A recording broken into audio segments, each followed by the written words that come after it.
감사합니다. 오늘도 우리를 깨우시고 주님 앞으로 이렇게 불러주시니 감사합니다.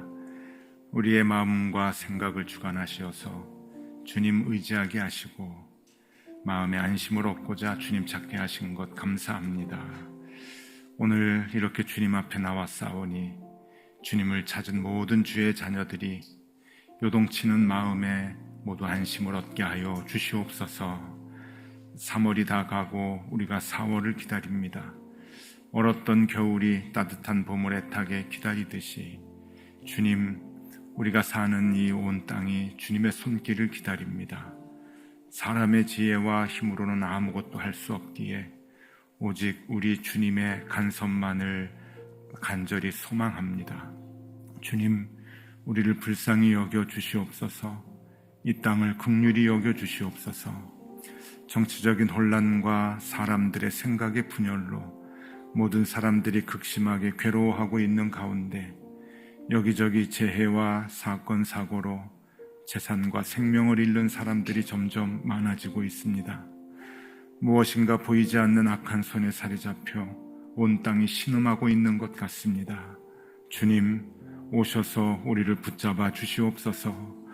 오셔서 우리 중에서 악을 거두어 주시옵소서.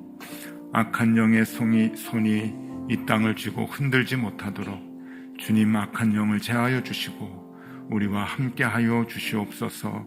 우리를 하나 되게 하여 주시옵소서. 주님께서 상처 입은 이 땅을 치유하여 주셔서 선과 악은 모두 제자리로 돌아가게 하여 주시고 온 땅에 붙은 불들을 소멸되게 하시며 이 백성의 눈물은 씻어주시고 아픔은 치유하여 주시옵소서. 그 주님의 간절한 손길과 권능을 우리가 사모합니다. 기다립니다. 주님, 우리와 함께하여 주시옵소서. 오늘도 주님께서 주시는 말씀을 우리가 기다립니다. 우리의 굳은 마음에 찔림이 있게 하여 주시고 말씀 앞에 우리의 모난 부분들이 들춰져서 이 말씀을 듣고 집으로 돌아가는 발걸음이 무겁게 하여 주시옵소서. 도전받게 하여 주시옵소서. 말씀대로 살고자 하는 마음이 새롭게 일어나게 하여 주시옵소서. 주님께서 우리를 말씀으로 새롭게 하여 주시기를 기대하며 예수 그리스도의 이름으로 기도드리옵나이다. 아멘.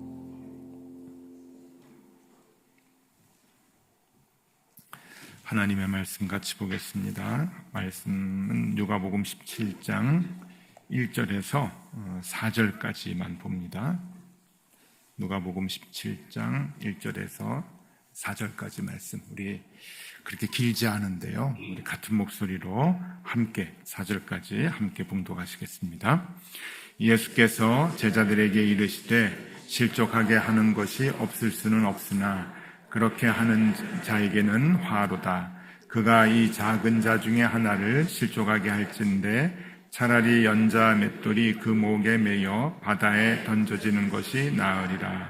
너희는 스스로 조심하라. 만일 내 형제가 죄를 범하거든 경고하고 회개하거든 용서하라. 만일 하루에 7번이라도 내게 죄를 짓고 7번 내게 돌아와 내가 회개하노라 하거든 너는 용서하라 하시더라. 아멘. 잘 지내셨죠? 네. 봄이 오는가 싶더니 참 이게 얇군네요. 다시 또 추워지고 오늘은 또 눈 예보도 있다고 그러니까 환절기에 몸 조심하시고 건강 잘 챙기시기 바랍니다.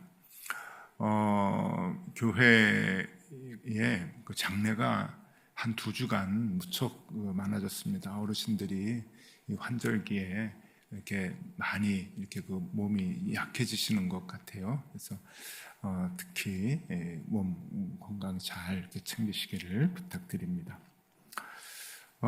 오늘은 우리가 그렇게 잘 아는 연자맷돌 이야기입니다.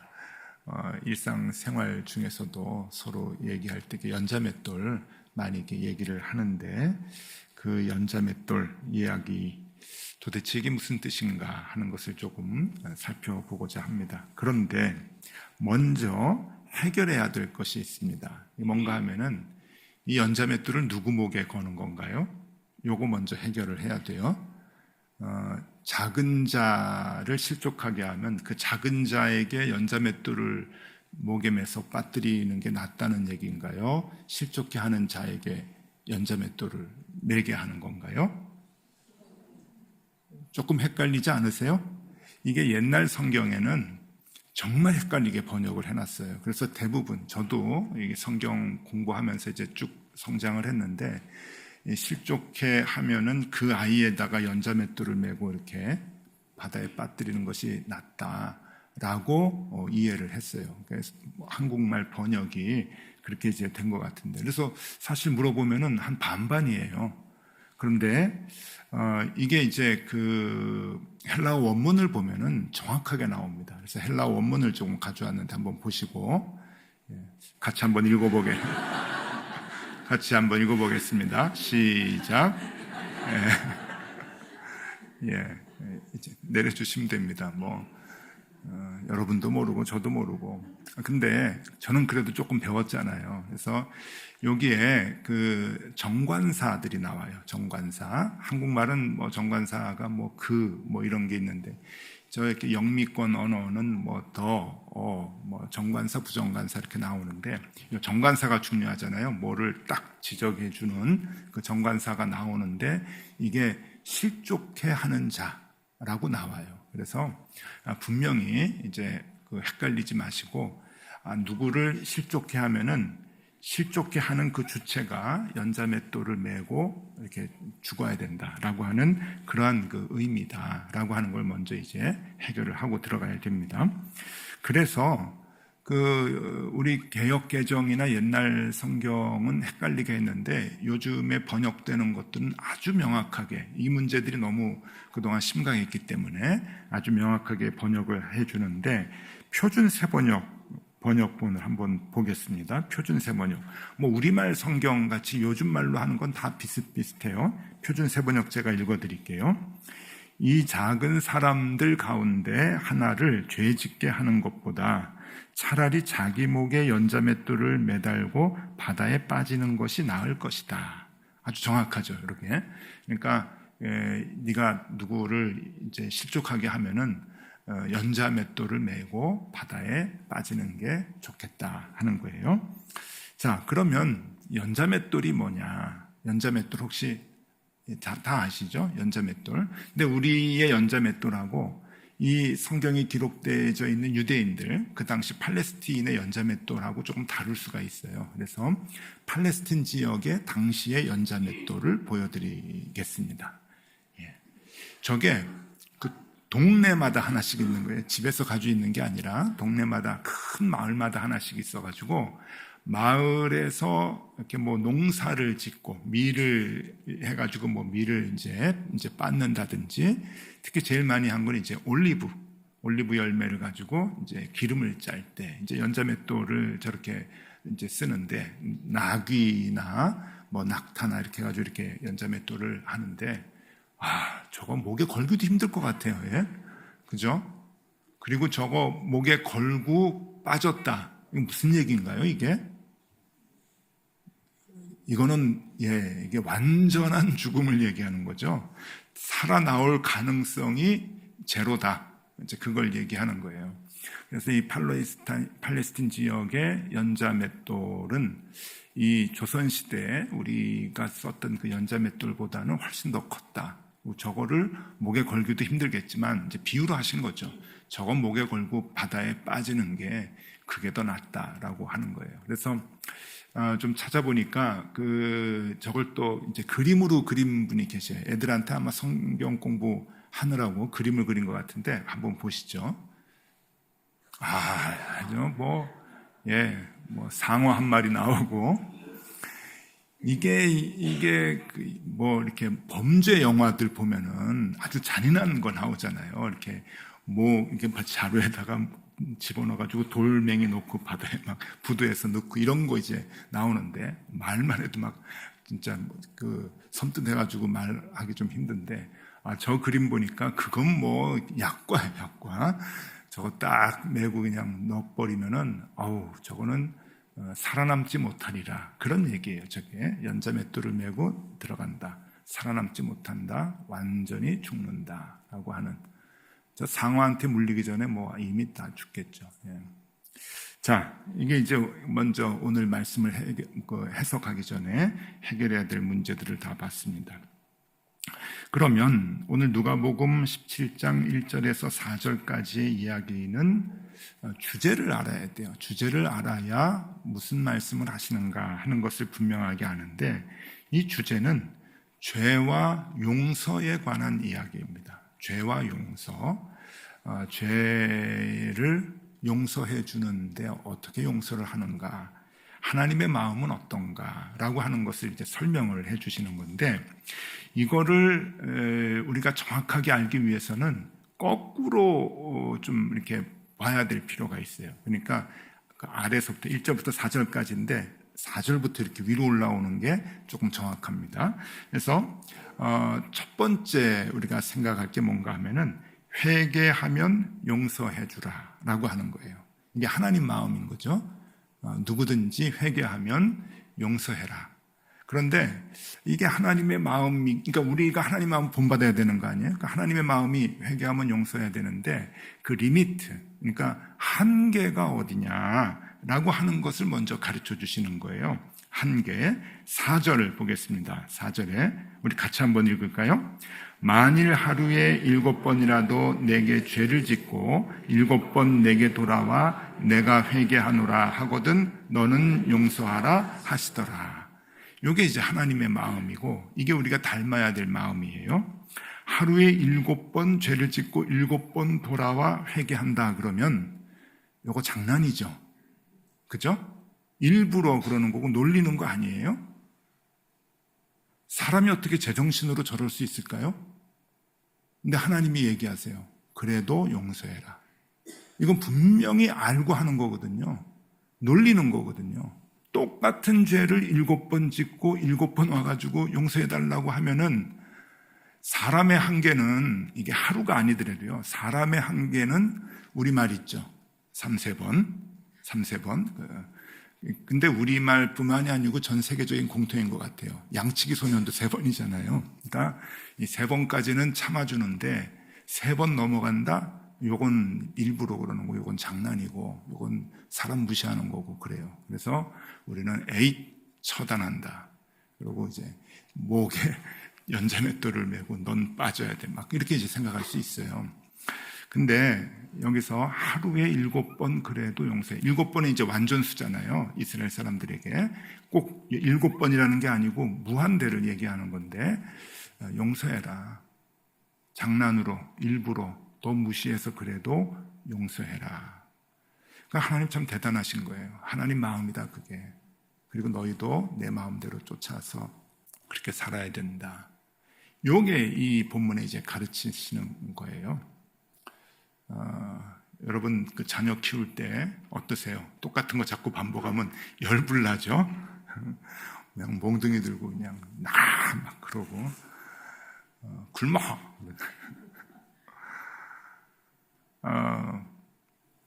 근데 끝까지 참아주고 용서해라. 사실 부모도, 저도 이제 아이들 키워봤지만 아이들이 반복해서 이렇게 그 잘못하는 것에 대한 인내가 쉽지가 않습니다. 근데 하나님께서는 끝까지 무조건 참아라, 용서해라 라고 하는데, 이게 참 이렇게 도전이 됩니다. 자, 기억할 단어가 있습니다. 끝까지 무조건. 끝까지 무조건. 닮아가셔야 돼요. 하나님 마음입니다. 끝까지 무조건. 일부러 해도 무조건 끝까지. 날 무시해서 해도 무조건 끝까지. 그게 우리가 해야 될, 가져야 될 자세다라고 얘기를 해 주십니다. 그런데 이제 두 번째 생각할 게 있어요. 두 번째, 용서할 수 없는 것이 있다. 그렇게 끝까지 무조건 다 용서해야 되는데 하나님이 용서하지 못하는 게 있다는 거예요. 하나님이 용서하지 못하는 거예요. 굉장히 중요합니다. 이게 뭔가 하면은 남을 실족해 하는 거예요. 그걸 얘기하시려고 하는 거예요. 하나님의 마음은 무조건 끝까지 다 용서하는데, 너희들도 그렇게 살아야 되는데 내가 못 참는 게 하나 있다. 용서할 수 없는 게 있어. 그게 남을 실족해 하는 거야. 남을 실족해 하는 것. 그래서 남을 실족해 하면은 연자맷돌 메고 들어가야 되는 거예요. 이게 무슨 말인가 하면 너 죽는다 하는 거예요. 하나님이 경고죠. 너 죽는 거야. 살아남을 가능성이 전혀 없다. 굉장히 무서운 말씀이죠. 2절 보겠습니다. 2절 같이 한번 읽을까요? 그가 이 작은 자 중에 하나를 실족하게 할진대 차라리 연자맷돌이 그 목에 매여 바다에 던져지는 것이 나으리라. 책임을 묻겠다고 하는 거예요. 네가 다른 사람을 실족해 하면은 나 가만히 안 있어. 하나님의 얘기입니다. 내가 책임을 물을 거야. 용서하지 않을 거야. 살려주지 않을 거야. 라고 하는 엄청난 그 형벌을 하나님께서 얘기를 해주시는 거죠. 그러니까 연자맷돌 하면은 조금 좀 뭐 이렇게 그 음으로만 보면은 좀 귀여운 그런 좀 둥글둥글한 그런 연상이 막 이렇게 들어서 이렇게 심각하게 들리지 않는데 이건 굉장히 심각한 얘기죠. 살아남지 못해. 가능성이 없어. 내가 너 벌할 거야. 버릴 거야. 라고 하는 그러한 그 말씀입니다. 어떠세요, 여러분? 남 실족해 하신 적이 있으신가요? 자의적으로든 무의식적으로든 남을 실족해 하면 하나님이 제일 진노하신다라고 하는 그러한 말씀입니다. 자, 여기에서 그 실족이라는 말이 뭔가? 실족. 아까 그 헬라어 우리가 다 읽어봤는데, 그죠? 줄줄줄 다 읽으셨잖아요. 그 중에 실족이라고 하는 단어가 이제 몇 번 나오죠. 그 실족 단어 보여드릴게요. 스칸달리조라고 하는 단어입니다. 실족해 하다, 죄를 짓게 하다. 그리고 하나님은 특히 이 죄를 하나님과 멀어지게 하는 것. 그걸 실족이라 그래요.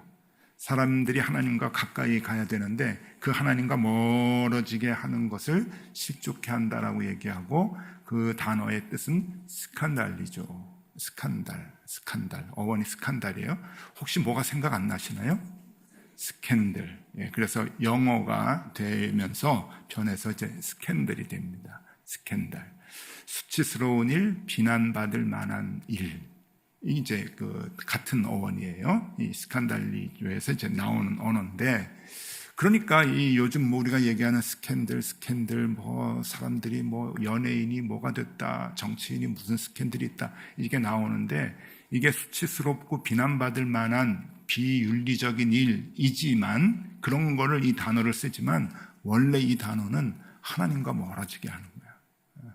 하나님과 멀어지니까 이게 사람의 삶이 엉망이 되는 거죠. 윤리적으로도 엉망이 되고 또 삶의 모습 자체가 수치스러운 일이 자꾸 결과가 이제 나오게 된다고 하는 그런 그 뜻이에요. 그래서 스캔들 그러죠. 예. 자, 이제 내리셔도 괜찮고요. 예. 자, 여러분들은 어떠세요? 남들이 스캔들, 유명인들이 스캔들 있으면 그냥 막 이 가십거리가 되고 서로 얘기하고 그리고 그랬대 막 그러면서 이제 흉도 보고 손가락질도 하고 그러는데 그런 일들은 이제 우리는 스캔들이 없어서 그러잖아요. 뭐 평범하기도 하지만 우리가 무슨 뭐 비윤리적으로 산다고 남들이 세상이 다 손가락질하고 그런 건 아니지만 근데 우리도 가만히 보면은 그래 내가 지금까지 살아오면서 큰 스캔들은 없었지라고 생각할 수도 있으시겠지만 아니죠. 오늘 이 단어의 어원을 보면 한번 여쭤볼게요. 스캔들 없으셨어요? 정말? 스캔들. 남들을 하나님께로부터 조금 멀어지게 하는 그런 일이 혹시 없으셨을까요? 저는 너무 많아서 이거 설교 준비하다가 아이고 제가 꼬꾸라졌어요. 너무 많았는데 그게 스캔들인 거예요. 남들 스캔들로 이렇게 손가락질할 게 못 되더라고요.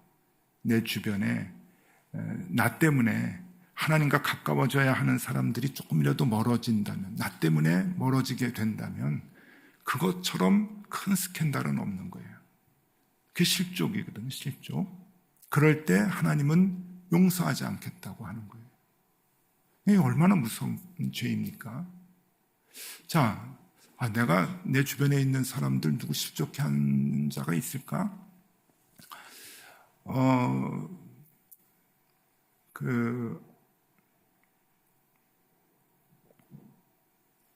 새로 등록하시는 분들이 많이 계시잖아요.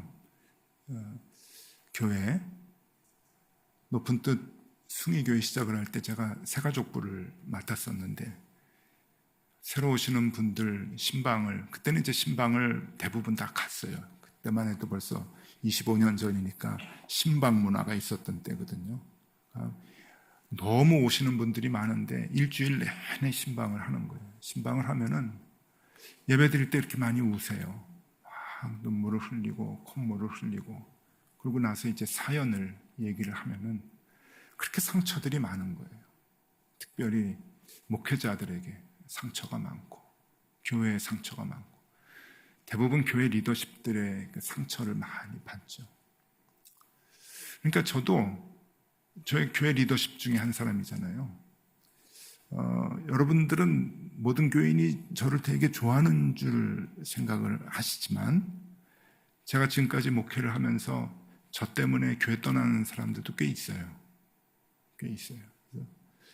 저는 저를 좋아하시는 분들보다 저 때문에 상처받고 교회를 떠난 분들이 더 마음에 오래 남죠. 참 기억에 많이 남고 마음이 아픈데, 이 말씀에 이제 그게 툭툭 이제 부딪히는 거예요. 그래서 다 이제 기억이 납니다. 내가 이 죄를 어떡하나, 내 목에 연자맷돌이 이제 달려있는데 어떡하나. 저는 그렇죠. 여러분들은 목회를 안 하시니까 그럴 일이 없으시겠죠? 아니에요. 우리 가족들, 우리 자녀들, 함께 일하는 동료들, 같이 사는 이웃들, 그리고 혹 교인들 중에, 목장 식구들 중에 나 때문에 하나님께 더 가까이 갈 수 있는 분들이 혹 그러지 못한다고 한다면, 여러분 그 스캔들,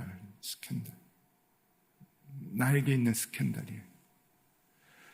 그러면 스캔들로 끝나냐? 시간이 지나면 끝나는 거냐? 잊혀지는 거냐? 아니에요. 하나님은 연자맷돌로 빠뜨리겠다고 아주 단호하게 얘기하시죠. 왜냐하면 하나님이 제일 간절히 바라는 거는 한 생명 한 생명이 하나님께로 돌아오게 하는 거거든요. 돌아오는 걸 간절히 원하시는 건데, 그게 전도고 선교고 구제하는 목적도 다 그거 아니에요. 근데 가장 하나님이 좋아하시는 것을 우리가 중간에서 막거나 그것을 못하게 한다면 하나님 화나시는 거죠.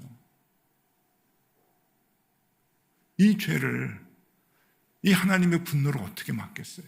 진노를. 우리가 예레미야 작년에 이제 말씀을 보면서 도전을 많이 받았잖아요. 교회 지도자들이, 제사장들이 어떻게 이렇게 하나님 앞에서 죄를 짓는가? 그게 무슨 죄입니까? 백성들이 하나님께로 돌아가는 것을 차단하는 죄잖아요. 그게 바로 이 죄인 거예요. 근데 그게 예레미야 시대의 제사장들만 했느냐? 오늘날 우리 시대의 교회 리더십들만 그런 죄를 범하느냐? 아니죠. 우리 생활 주변에서, 하루하루 일상생활 속에서 여러분, 우리가 얼마든지 그런 스캔들을 행하면서 살아갈 수가 있겠다 하는 겁니다.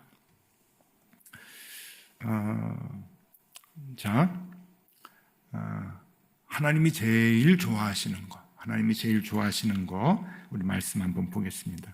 다니엘서 12장 3절 말씀인데요.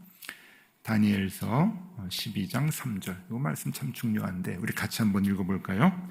지혜 있는 자는 궁창의 빛과 같이 빛날 것이요, 많은 사람을 옳은 대로 돌아오게 한 자는 별과 같이 영원토록 빛나리라.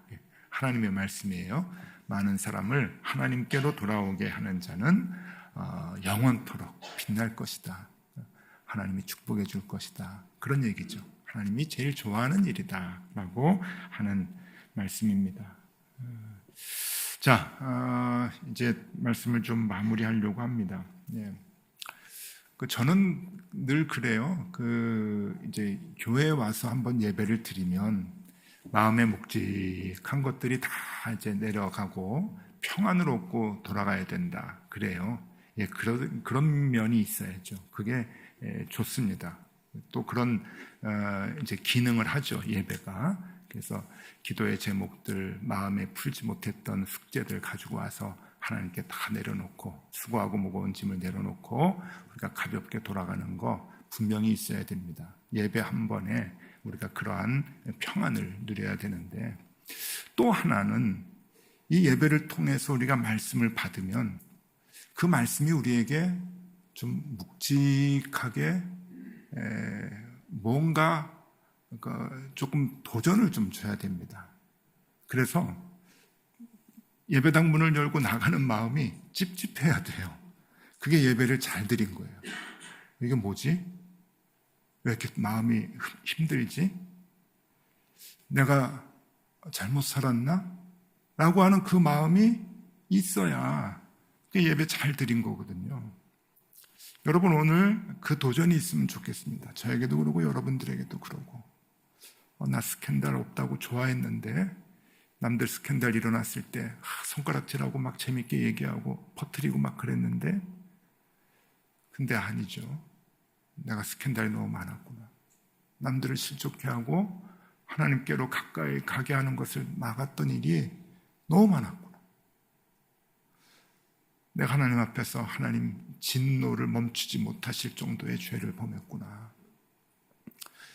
오늘 이 아침에 기도하실 때 하나님께서 그러한 일들을 기억나게 해주시면 좋겠고요. 그리고 더 묵직한 마음을 갖고 돌아가시면 좋겠어요. 하나님, 내가 죄인입니다. 내가 하나님 기뻐하시는 일 하지 못하고 하나님 싫어하시는 일만 골라서 했네요. 하나님, 그리고 이제부터 내 주변에 있는 내 가족, 우리 자녀들 하나님께 조금 더 가까이 갈 수 있도록 내가 애쓰겠습니다.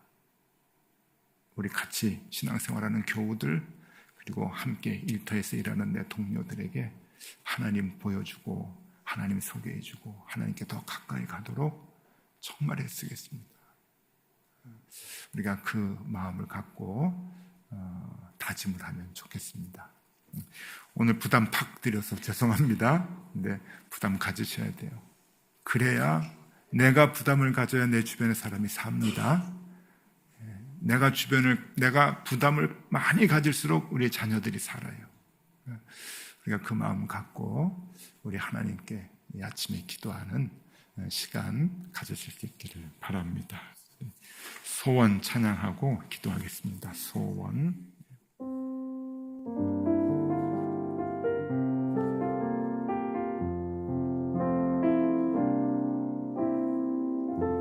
삶의 작은 일에도 그 마음을 알기 원하네. 그 좁은 길로 가기 원해. 나의 작음을 알고 그분의 크심을 알며 소망, 그 깊은 길로 가기 원하네. 저 높이 솟은 산이 되기보다 영이 오름직한 동산이 되길. 내 가는 길만 비추기보다는 그분과의 길을 비춰준다면 내가 노래하듯이 또 내가 얘기하듯이 살기, 난 그렇게 죽기 원하네. 삶의 한 절이라도 그분을 담기 원하네. 사랑, 그 높은 길로 가기 원하네. 저 높이 솟은 산이 되기보다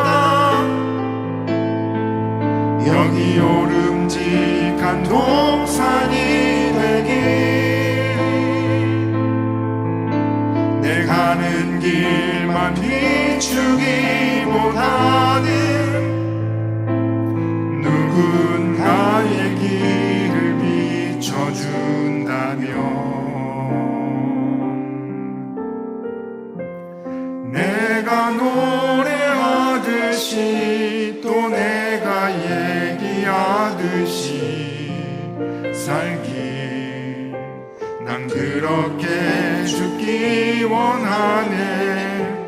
삶의 한 절이라도 그분을 닮기 원하네. 사랑 그 높은 길로 가기 원하네.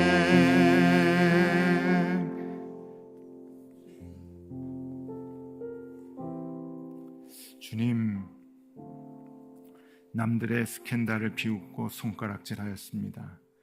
저렇게 살면 안 된다고 욕도 많이 하였습니다. 그런데 돌아보니 나의 삶은 온통 스캔들 투성이었습니다. 주변의 사람들을 하나님과 가까워지게 하지는 못하고 되레 주님과 멀어지게 하는 일들이 너무 많았습니다. 우리의 자녀들을 하나님과 멀어지게 하지는 않았습니까? 함께 일하는 동료들에게 하나님을 가리지는 않았습니까? 교회 안에 교우들에게 우리가 아닌 크고 작은 상처만을 주지는 않았습니까? 주님은 남의 눈에 있는 티보다 내 눈에 들보를 보라 하셨는데, 주님, 들보뿐 아니라 내 목에 걸려있는 연자맷돌도 보게 하여 주시고 내 발 앞에 놓여있는 도끼도 늘 보게 하여 주시옵소서.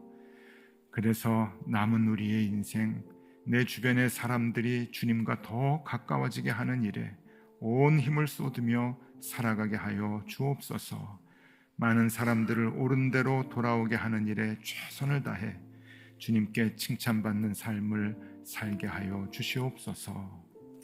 지금은 우리 구주 예수 그리스도의 은혜와 하나님 아버지의 크신 사랑과 성령님의 교통하심이 내 주변의 사람들을 우리 주님께 가까워지게 하기 위하여 힘쓰기를 다짐하는 높은 뜻 덕소교회 모든 교우들 머리 위에와 이 자리에 나와 함께 예배하는 우리의 자녀들 앞날 위에 언제나 함께 하시기를 간절히 축원하옵나이다. 아멘.